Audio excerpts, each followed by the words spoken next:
Saludos a todos y bienvenidos a Agroventure. En este podcast vamos a sumergirnos en el mundo agrícola, explorando alternativas, herramientas y tendencias que nos permitan robustecer el crecimiento agropecuario de Latinoamérica. Soy Miller Preciado y seré su guía en este viaje por el campo. Bueno, Leonardo, ¿cómo estás? Bienvenido a tu espacio de Agroventure, el podcast. Para mí un placer, es un honor y estoy muy emocionado de poder tenerte con nosotros para que nos cuentes parte de tu historia, la historia de un agroapasionado como tú. Y bueno, gracias por aceptar la invitación. No, Miller, muchísimas gracias. Buenos días y saludos a todos. Realmente el honor es mío poder estar hoy invitado a este super proyecto que tienes. Muchas gracias, Leonardo. Leonardo, mira, para entrar en confianza y que nuestro público, nuestra audiencia te conozca, ¿me puedes contar un poco quién es Leonardo, de dónde viene y lo más importante, por qué eres un agroapasionado? ¿Te consideras un agroapasionado? Totalmente. Bueno, yo soy ingeniero agrónomo de la Universidad Nacional de Bogotá. Allí pasé pues mi etapa universitaria. Enseguida hice una parada en Israel. Estuve viviendo allí un tiempo donde estudié nutrición vegetal, un tema de válvulas hidráulicas. Enseguida me conecto con empresas de nutrición y por algunas cosas de la vida resulto trabajando en una entidad financiera, BBVA, donde llevo ya 10 años y actualmente pues terminando una maestría en desarrollo sostenible. Ese es Leonardo Cubillo, es agroapasionado porque desde el momento en el que me gradué he sido agricultor, soy productor de granadas, soy productor de follajes de exportación, entonces siempre llevo como mi vida profesional de la mano de algo que me gusta mucho, que es la agricultura, o sea, un agricultor completo también. Qué bueno, genial. Y esa parte de la historia de Israel, en algún momento tendremos el espacio de escuchar más a profundidad. ¿Cómo hace un ingeniero agrónomo para pasar de nutrición, irrigación al sector financiero? Bueno, esa es una historia que tiene que ver más con mi familia. Realmente yo venía trabajando con una empresa canadiense en temas de nutrición y eso me estaba implicando viajar mucho pues por el país, por varias zonas que atendía. Eso se da con el nacimiento de mi primera hija y en algún momento en un agroexpo, un amigo que trabaja en BBVA me dice, oye, están necesitando una persona allí, un agrónomo. La misma pregunta que tú me haces me hice yo, como que va a ser un agrónomo allí. Pero resulta que la oportunidad es impresionante porque, claro, cuando te dedicas al tema financiero netamente y al tema de crédito, es muy diferente cuando lo hace una persona que conoce el sector que cuando no lo hace. Entonces me interesó mucho y ahí decido pues vincularme a la entidad donde he estado estos 10 años, pues la verdad muy contento del trabajo que venimos desarrollando. Pero esa es la historia, realmente fue casualidad. Ok, Leonardo, súper, qué gran experiencia y seguro esto nos va a llevar a una gran conversación. Entonces, en este momento tú te encargas y estás enfocado en la cartera agropecuaria, esa interacción con la gente, con los agricultores, con sus necesidades desde la óptica financiera. ¿Cuáles son los principales retos que tú ves en cómo una entidad financiera afronta esa necesidad de los agricultores? Bueno, digamos que en este trayecto he pasado por algunos cargos, pero cuando manejaba directamente el tema agro de cara al crédito, porque ahora lo hago, pero desde el ámbito de la sostenibilidad. Pero digamos que el primer inconveniente y justamente la razón de ser de los profesionales del agro en las entidades financieras es que los créditos deben ser acordes a un flujo de caja que produce un proyecto. Entonces, una persona sentada desde un escritorio no puede entender que un cultivo de aguacate en los 3 primeros años no produce, o no puede entender que cuando siembras arroz o cuando siembras un cultivo semestral, pues nunca vas a tener flujo de caja antes de que saques la cosecha. Entonces, esa relación directa es importante, la comunicación con el agricultor. Y no es fácil que la tengas con una persona que no sea del sector. Entonces, esa es la importancia de tener personas del sector agropecuario dentro de la entidad. Perfecto, perfecto, no, totalmente. Creo que es alineado los ciclos. Estamos hablando de un desarrollo agrícola centrado en la biología de un cultivo y definitivamente lo que tenemos que hacer es que los bancos y las entidades financieras entiendan ese movimiento, ¿no? Cómo voy desde la siembra hasta la cosecha y qué tiempos son los que se requieren para poder cumplir exitosamente con un proyecto agrícola. Entonces, mira, Leonardo, entrando en materia, quisiera que me cuentes un poco desde tu experiencia, obviamente, los principales desafíos que enfrenta, y quiero dividir esta pregunta en dos, el sector financiero hacia la financiación de proyectos agropecuarios y los agricultores para obtener los recursos agrícolas. De acuerdo. Bueno, desde las entidades financieras el principal desafío es, Colombia es un país de productores pequeños, realmente, cultivo de mayor exportación que es café. No hay más de 2 hectáreas en promedio por agricultor.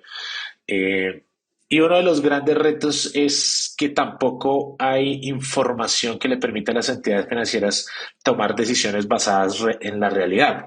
Entonces, no se reportan ingresos en muchos de las actividades que se realizan, entre esas ganadería, por ejemplo. Entonces, no hay manera de que como entidad financiera uno pueda disponer de un flujo de caja real sobre la actividad. En Papa, por ejemplo, es gente recogiendo dinero en efectivo después de la venta, nunca pasa por banco. Entonces, una de las necesidades que tienen las entidades financieras es ver cómo haces para incluir financieramente a todos estos productores dentro de las entidades y dentro de, mejor dicho, bancarizarlos. Eso es un reto grandísimo. Uno ve que el 80% de los productores pequeños de este país nunca han tenido un crédito agropecuario. Entonces, eso finalmente termina siendo una limitante grande.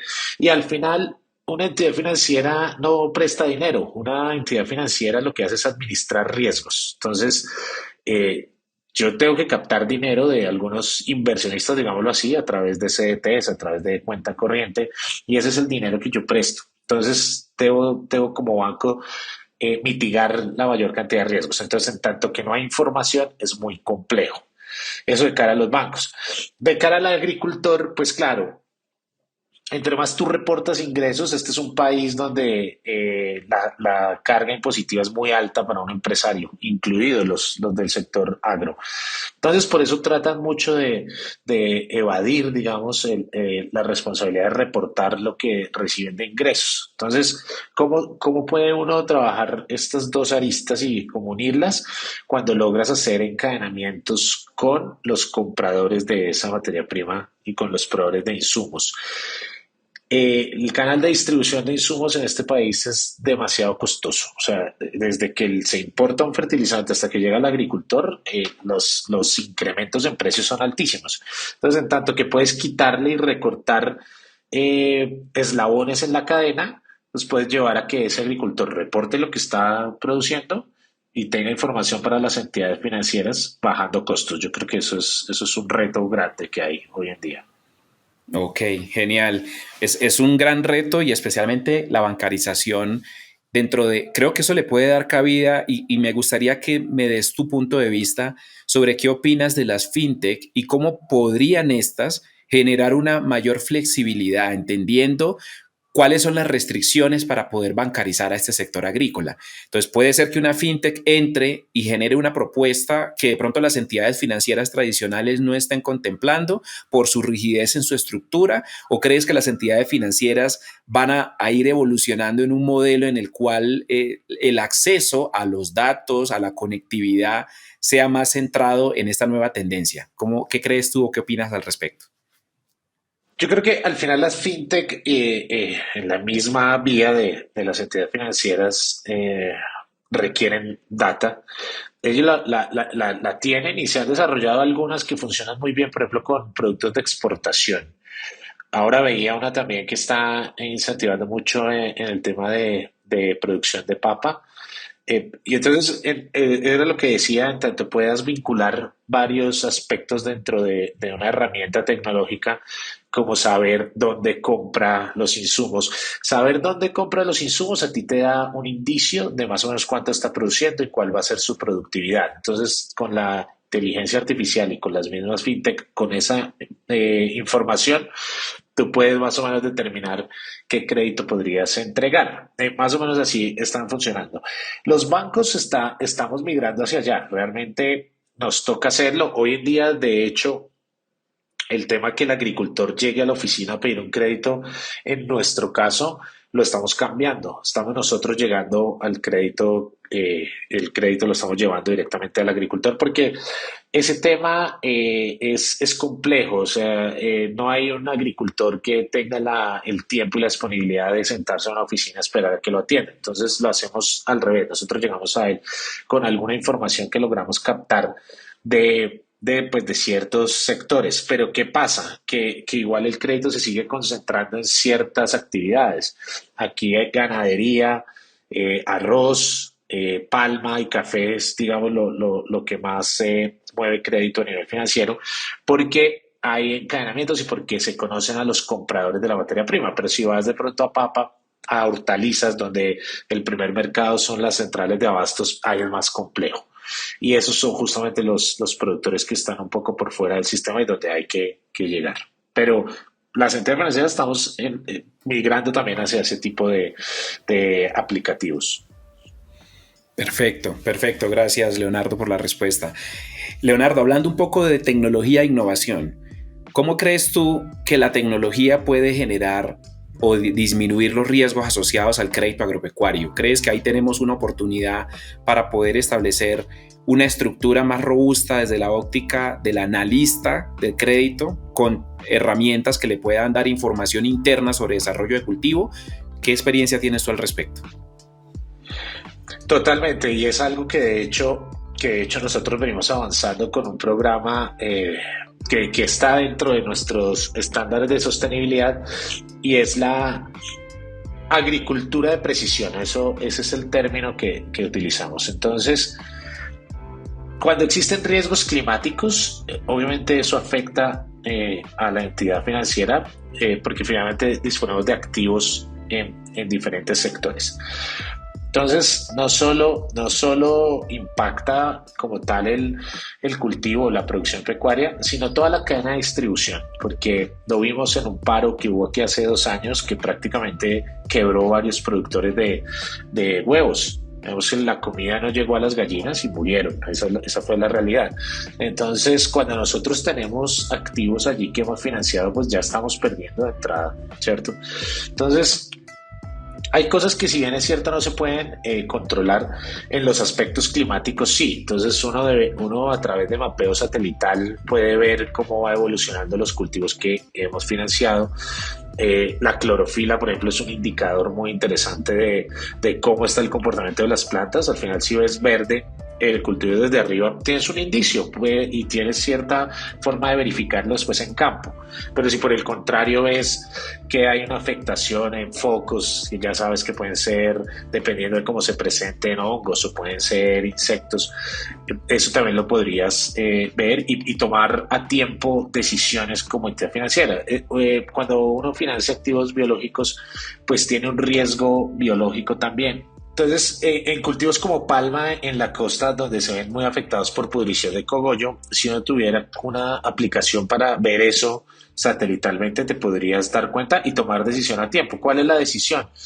Hombre, este agricultor no me va a poder pagar y yo voy a tener que hacer una renovación de ese crédito, dar un periodo de gracia, incluso financiar si se requiere la renovación de esas palmas que definitivamente no van a producir. Entonces, al final sí estás mitigando un riesgo cuando utilizas ese tipo de tecnología, inclusive dentro del área de riesgos. Por eso nosotros en BBVA tenemos un área de riesgos donde hay 5 profesionales del agro. O sea, son 5 profesionales también de carreras como zootecnia veterinaria, ingeniería agronómica, que conocen este tipo de incidencias y toman decisiones, que eso es la base de un buen crédito agro.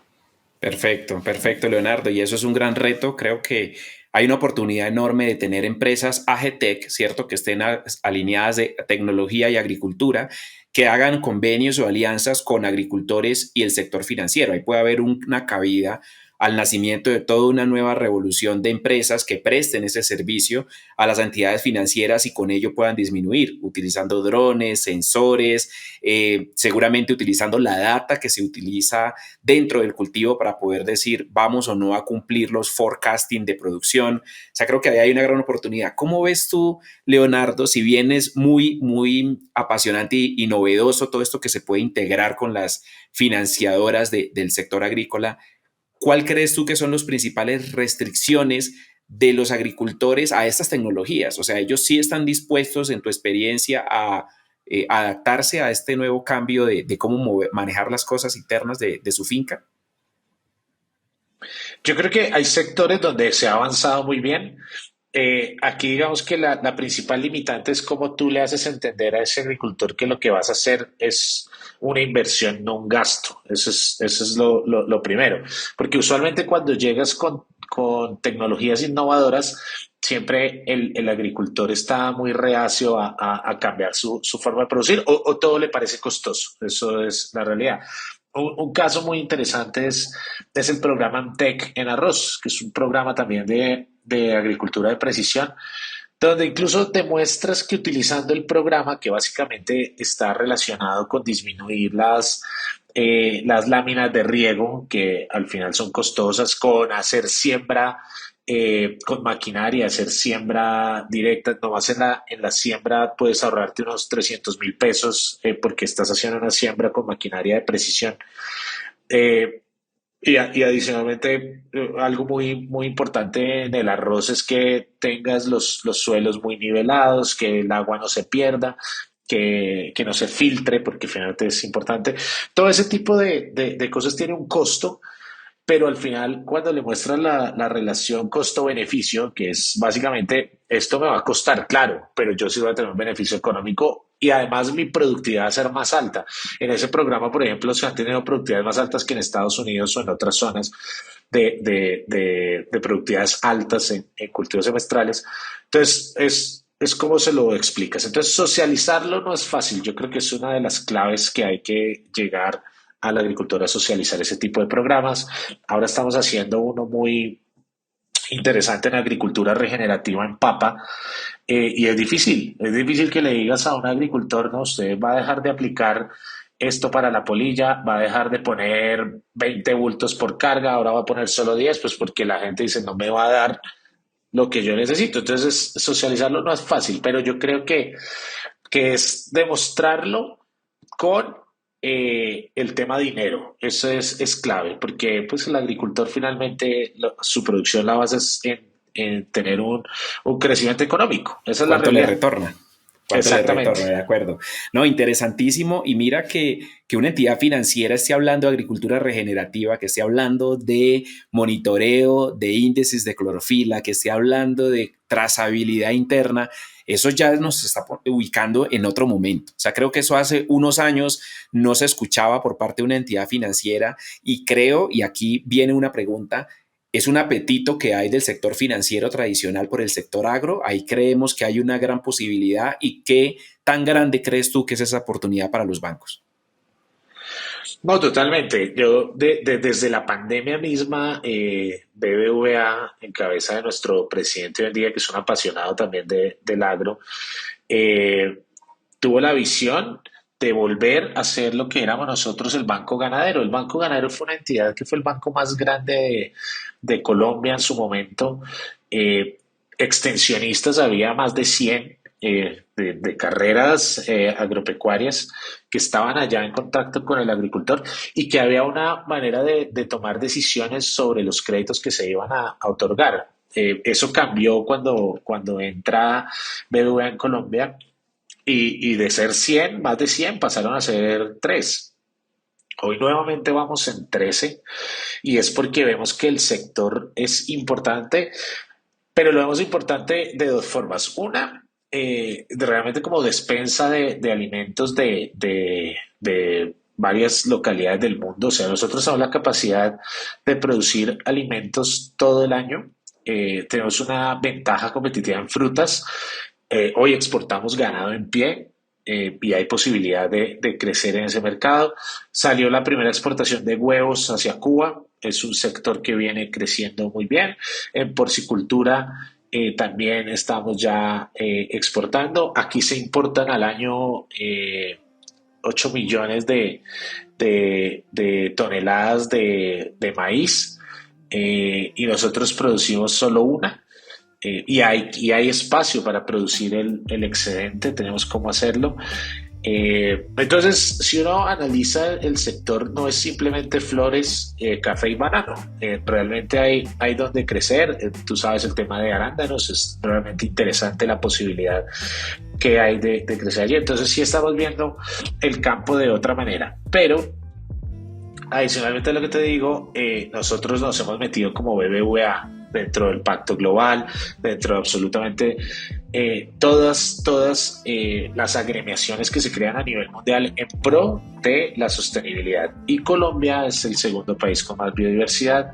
Eso hay que protegerlo. Entonces no podemos nosotros salir a financiar cualquier tipo de cultivo, cualquier tipo de proyecto, sino que tenemos que hacerlo con una mirada diferente. Entonces, protección de la biodiversidad, disminución de gases de efecto invernadero y algo que estamos muy interesados, que es la agricultura regenerativa. Es cómo protegemos el suelo. El suelo finalmente tiene la capacidad de almacenar más del doble de carbono de lo que podría ser la atmósfera, y eso hay que verlo. Entonces, yo en mis charlas que estoy dando digo del problema a la solución. Aquí ven la ganadería y la agricultura como un problema. Hombre, pero no es el problema, realmente es la solución que tenemos acá. Entonces, sí estamos viendo diferente el campo, pero de aquí a 2030 necesitamos que esto sea un tipo de producción diferente.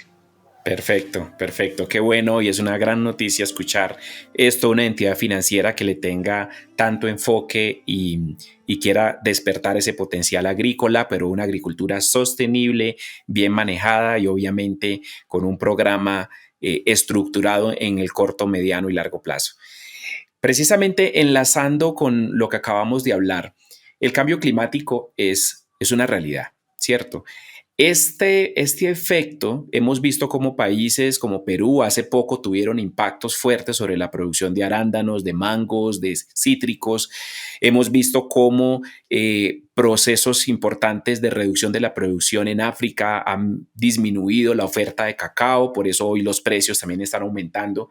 ¿Cómo crees tú y cuáles son los criterios que utiliza un banco para medir esos impactos futuros del cambio climático? Bueno, tal como lo dices, el tema es complejo y solo por poner ejemplo del fenómeno del niño en Casanare, Casanare produce casi la mitad del arroz que se produce en Colombia. Y nunca llueve en febrero y cayó allá un aguacero y eso limitó las siembras de algunas zonas porque esos suelos son tan pesados que cuando llueve sacarle el agua es muy difícil. Entonces ya prácticamente la maquinaria no puede entrar y dejas de sembrar. Entonces, ese tipo de aspectos que suceden ya ha llevado al agricultor a ver hombre, el problema es de todos. No es que simplemente yo estoy allá en Europa es donde contaminan y eso no es mi problema, pero realmente sí. En Colombia, y algo que tratamos mucho de desligarnos de un poco del tema de Europa, es que en Colombia el problema de la producción de gases de efecto invernadero no es la quema de combustibles fósiles. Si uno ve los datos, el 58.5% es AFOLU, agricultura, forestería, ganadería y uso del suelo. Esa es la realidad. O sea, acá salen muchos programas de reducción del pago de renta, de depreciación acelerada, si haces proyectos de energía renovable. Listo, se pueden hacer, está bien, pero la energía acá el principal proveedores no es justamente la quema de combustible, sino son hidroeléctricas. Entonces funcionan con el mismo agua. Entonces no es el problema real, como lo vemos. El problema está en la agricultura, está en la ganadería. Entonces allí hay que concentrar los esfuerzos. En ganadería, ¿qué estamos haciendo? Hombre, líneas silvopastoriles. Usted sigue con su producción, pero ponga cercas vivas, haga setos forrajeros, es decir, mezcle las praderas con frutas que también le pueden producir algo. Aquí la ganadería es extensiva, es decir, hay menos de una cabeza de ganado por hectárea. Entonces eso ha sido por la ampliación de la frontera agrícola. No podemos deforestar. Lo primero que tenemos como banco es que todos nuestros créditos vayan sin que haya deforestación. Y en ganadería, adicionalmente, darle una oferta a ese ganadero para que haga algo que es medir su huella de carbono y demostrarle al mundo que realmente la ganadería en Colombia extensiva no puede ser un problema en temas de producción de gases de efecto invernadero, que aparte debe ser una solución y que no es como la ganadería intensiva estabulada, que realmente sí está generando un problema. Entonces, hay que cambiar la forma de producir. Ya se están haciendo cosas, pero yo veo que a veces nosotros no las comunicamos. Entonces ya ves mucha rotación de potreros y trabajos que se hacen, pero no se comunican. Pero lo más importante es medir mi huella de carbono de mi actividad, hacer un proyecto donde yo avance hacia otro tipo de producción, volver a medir y ver si realmente yo sí estoy impactando el tema de gases de efecto invernadero. Creo que es clave. Perfecto, no, total. Estamos completamente alineados. Creo que se van a volver muy famosas las calculadoras de huella de carbono para que la gente también tenga la posibilidad de generar esa medición de cada una de sus acciones. Al final, las actividades humanas en la agricultura y en cualquier actividad generan una huella y creo que es importante generar un tema de educación y un tema de acceso a herramientas que permitan que la gente entienda dentro de su modelo de producción qué tanto impacta el medio ambiente, pero centrado más en cuáles son las principales acciones que debe hacer para mitigarlas, ¿no? Me gustaría, llegando ya a este punto de la entrevista, Leonardo, que nos cuentes un caso de éxito de financiamiento agropecuario, algo que tú digas, mira, hicimos esto como banco, como entidad, y hoy podemos resaltar un caso que vale la pena que nuestra audiencia escuche. Bueno, hay uno muy bueno que hicimos hace poco. La cadena de la papa usualmente está dirigida a la producción de variedades para consumo humano y algunas papas como la R12 para fritura, donde los que compran son tres empresas muy grandes. Una de estas, que está presente en más de 160 países, tiene sus proveedores de papa acá. Y usualmente lo que hacen es usar su capital, comprar la papa y listo. Pero ellos empezaron con un componente que nos interesó mucho a nosotros y es que crearon una empresa con propósito. Una empresa con propósito es básicamente que inclusive las utilidades que genera las reinvierte en este caso, digamos, asociados, aunque no son realmente asociados, pero son sus proveedores de papa. A mí me gustó mucho ese esquema, de tal manera que dijimos, vamos a financiar esto, y para financiar esto que sea interesante para esa gran empresa que tiene todo el músculo financiero, tenemos que tener una tasa muy buena. Creamos un modelo que llamamos un modelo integrador, donde básicamente esa gran empresa toma los recursos, asume el riesgo del crédito, toma los recursos, se los entregamos a una tasa muy baja para que esos recursos lleguen directamente al productor de papa. Es decir, ese productor de papa, que de hecho lo visitamos allá, sus principales problemas es que empieza a sembrar, va colocando los insumos y en el mes 3 dice, me quedé sin dinero, y entonces empiezan los problemas y ahí empiezan a verse los problemas en la productividad misma. Entonces, acá garantizamos que tenga el recurso y se lo vaya entregando a ese productor. Al final recoge la papa, la lleva para su tema industrial y nosotros como banco, con la data de esos proveedores que tenemos, viendo cómo funcionaron, empezamos a hacer un tema de inclusión financiera. Vamos a irlos colocando dentro del sistema financiero, inicialmente con una cuenta de ahorros, pero las cuentas de ahorros eran un problema y creo que tú y todo el mundo que nos escucha, oiga, yo tengo una cuenta de ahorros y tengo 10,000 pesos y en 3 meses ya no tengo, o sea, no estoy ahorrando, sino me están quitando. Entonces, es crear una cuenta realmente de ahorros, que sea de ahorros, incluso con rentabilidad, que si estás cotejando dinero ahí, te rente al 8% anual. Genial. Entonces, ese es el siguiente paso. Ahora, en un tercer paso, ya después de esta financiación, ya después de vincularlos, es ese agricultor tiene un problema gravísimo y hablando exclusivamente de papa,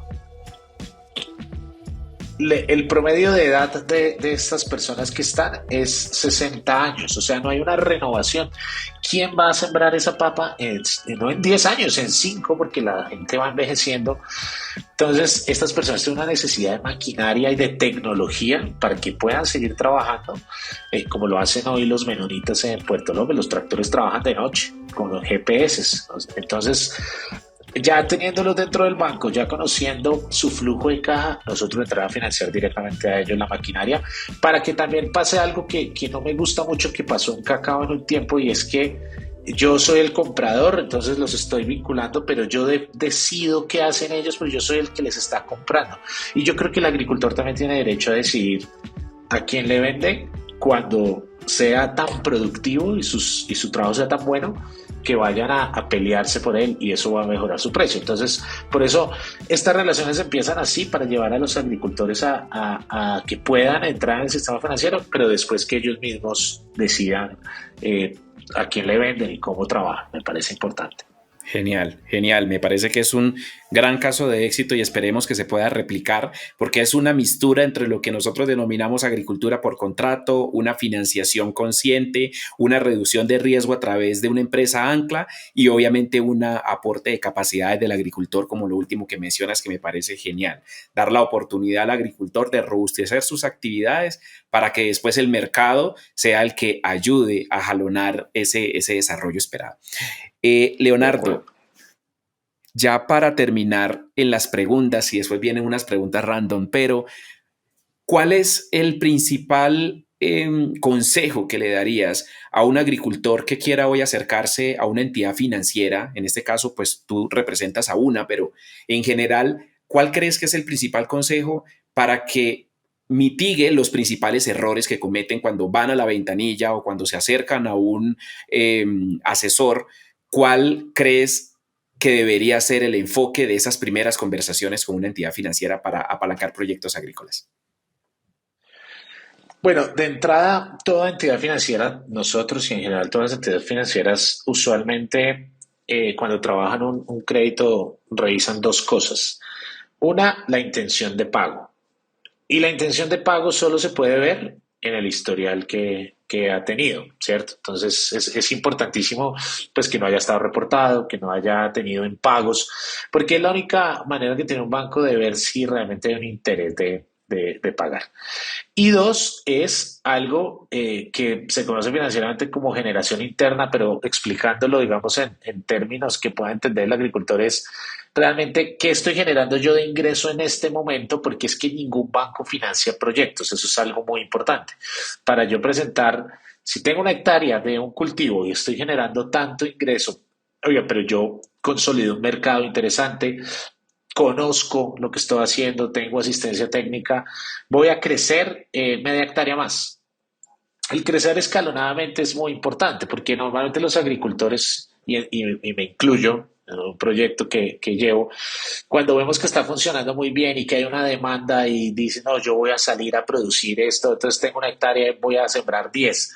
No tengo los recursos, entonces yo espero que un banco me dé ese recurso, ese crédito, porque creo que me va a ir muy bien, y creo que el banco va a decir, sí, le va a ir muy bien, yo también me meto en eso, pero es que cuando, por ejemplo, financieramente, cuando yo entro a mis activos, no sé, tengo 500 millones de activos, ese proyecto vale 2.000, 3.000 millones y me lo va a financiar un banco, pues prácticamente el banco va a ser el socio principal de ese negocio, porque es el dueño de lo que está colocando. Entonces, creo que el principal problema es ver mi historial, dos, ver mi flujo de caja actual y proyectar en unos años a mediano plazo primero un crecimiento que sea lógico, que el banco se interese, y enseguida que vaya haciendo eso, pues irlo haciendo en los siguientes años de igual forma, ir creciendo escalonadamente me parece clave. Y lo otro es, si bien es cierto, yo sé producir, tengo el mercado, pues hay que ver siempre el riesgo biológico. Siempre cuando hablamos de seres vivos, uno espera y uno crea sus proyectos pensando que no va a pasar nada. Hombre, pero llega una granizada y acabó con lo que yo tenía. Entonces, seguros agrícolas, sí, tenemos que acostumbrarnos a tomar seguros, a asegurar ese tipo de inversiones que hacemos. Y la última, ver el negocio como una empresa, de ponerle un costo a la mano de obra que yo esté ejerciendo, porque muchas veces mi negocio es muy rentable, pero si pongo a trabajar a mi esposa, a mis hijos, a mis primos y voy y costeo eso como mano de obra, puede ser que el negocio no sea bueno. Entonces yo tengo que acostumbrarme a ver el negocio como una empresa. En temas de semestrales o en general, ver los resultados anualmente. Muchas veces pasa que el agricultor los ve con los ciclos de venta de su fruta, entonces costea, hace todos sus costos en los 3 primeros meses y ahí no vende fruta, entonces estoy dando pérdida y así lo vende en el banco. Entonces hay que aprender a costear eso anualmente. Creo que es la clave de poder tener un crédito. Perfecto, perfecto, Leonardo, ¿no? Muchísimas gracias. Te voy a hacer una última pregunta muy random. Es, ¿cuál crees tú, digamos, que es esa motivación, eso que te dice Leonardo Cubillos va a seguir impulsando el sector agropecuario? ¿Cuáles son esas pasiones que te van a motivar a mantenerte en este camino?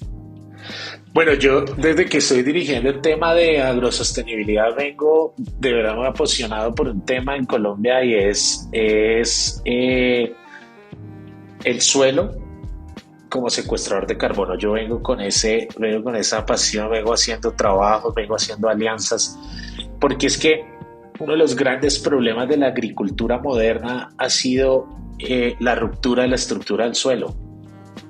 El suelo al final, las plantas toman el CO2, hacen el tema de fotosíntesis, también generan CO2 cuando respiran, pero parte de ese carbono a través de las raíces lo están incorporando en el suelo y eso pues aumenta tu materia orgánica, aumenta la concentración de carbono, hay algunos microorganismos incluso que lo bajan más, de tal manera que lo van almacenando y vienes tú y metes un arado de discos 1 o 2 veces, pum, rompiste eso, el carbono queda expuesto, se junta con el oxígeno y vuelve a ser CO2. Y entonces es un ciclo que se volvió cíclico. Entonces, la agricultura regenerativa se basa en el suelo, ese es su concepto. Acá no importa si es orgánico o químico, ese es otro tema, pero lo importante es el suelo. Entonces, mi pasión en este momento es, y curiosamente lo estoy logrando, lo que tú decías, yo tuve una reunión hace poco con unas empresas compradoras también de papa. Están metidos en que sus proveedores tienen que practicar la agricultura regenerativa a 2030. Y cuando les planteé financiarlo, pues no podían creer que una entidad financiera estuviera tan metida en el tema y además porque estamos alineando empresas de productores de insumos agropecuarios para decirles esto es lo que necesitamos, no podemos seguir metiendo herbicidas, fungicidas de categorías altas porque estamos matando la biología del suelo que es justamente la que nos permite. Es un punto. Yo vendo esa idea y lo segundo ya para terminar siempre mis exposiciones es, oye, hay algo que se llama el mercado voluntario de carbono. El mercado voluntario de carbono lo requieren todas las empresas porque aquí hay un concepto de las empresas net zero, de producción cero carbono y producción neutra. Y la diferencia es grande. Hay empresas que realmente nunca van a poder llegar a ser carbono positivo o carbono neutro. Nunca lo van a poder llegar a ser por la misma condición. ¿Qué tienen que hacer ellos? Comprar créditos de carbono en el mercado voluntario para poder ser cero. Una empresa que se dedica a la producción de combustibles no va a poder serlo, entonces necesita comprar créditos. Y por el contrario, la agricultura y la ganadería regenerativa va a ser una empresa de producir créditos de carbono porque ellos sí pueden captar carbono. Entonces, esa siempre es mi última propuesta. Parece ser un futuro lejano, pero ya lo han hecho, ya hay empresas que lo han hecho. Entonces tú vas a practicar la agricultura regenerativa y ese va a ser tu plan B. Tu plan A va a ser vender créditos de carbono en el mercado. Creo que eso es clave y me tiene muy apasionado el tema. Genial, Leonardo, ¿no? Interesantísimo. Creo que con esta información podemos llegar a nuestra audiencia con conocimiento de valor. De verdad agradezco mucho tu espacio. Eres un apasionado definitivamente de la A a la Z. Bueno, eso es un camino interesante que se está haciendo a través de una entidad financiera tradicional que está viendo una óptica muy moderna de cómo impulsar el agro. Así que para todos nuestros oyentes y las personas que nos ven en nuestros diferentes canales, Fue un placer estar contigo, Leonardo. Fue un honor tenerte en este espacio y esperamos que esa pasión que impregnas en el agro siga generando ese apoyo en el desarrollo de una Latinoamérica y de una Colombia muy robusta en este gran potencial que es el sector agropecuario. Así que muchas gracias. No sé si tienes un último mensaje para nuestros oyentes, para nuestra audiencia que quieras compartir con nosotros. No, Miller, agradecerte mucho por el espacio. Creo que compartimos todo este tema de pasión por la agricultura. Yo simplemente a quienes nos escuchan, agricultores, ganaderos, tómense el tiempo un poco de leer sobre agricultura y ganadería regenerativa. Y empezar a implantarlo, proyectos piloto muy pequeños en sus predios, en sus fincas, y se darán cuenta lo interesante que es ver el crecimiento biológico, lo interesante que es ver en frutas, ver nuevamente abejas aquí polinizando sin necesidad de hacer nada adicional, ver cómo lo que consideramos nosotros malezas se encarga de llevarse muchos de los insectos que afectan a nuestros cultivos, que adicionalmente dejas de aplicar abonos y te das cuenta que las plantas crecen porque hay procesos que se llevan en el suelo que todos estos componentes son importantes. Entonces, simplemente esa invitación, miremos el tema de la agricultura regenerativa. Yo sé que es nuevo, realmente es muy nuevo, tú ves la literatura, es muy nueva, pero quiero encaminarlos a eso. El concepto hoy es nuevo, pero era como llevaban la agricultura a nuestros bisabuelos, tatarabuelos. Esa es la invitación y muchísimas gracias, Miller. Gracias, Leonardo. Bueno, a toda la comunidad de Agroventure Podcast estaremos preparando más episodios que seguro les van a llevar conocimiento, les van a llevar valor para impulsar la agroindustria, para impulsar el sector agropecuario y para convertir a Latinoamérica en esa despensa agroalimentaria mundial. Así que muchas gracias y los esperamos en un próximo episodio.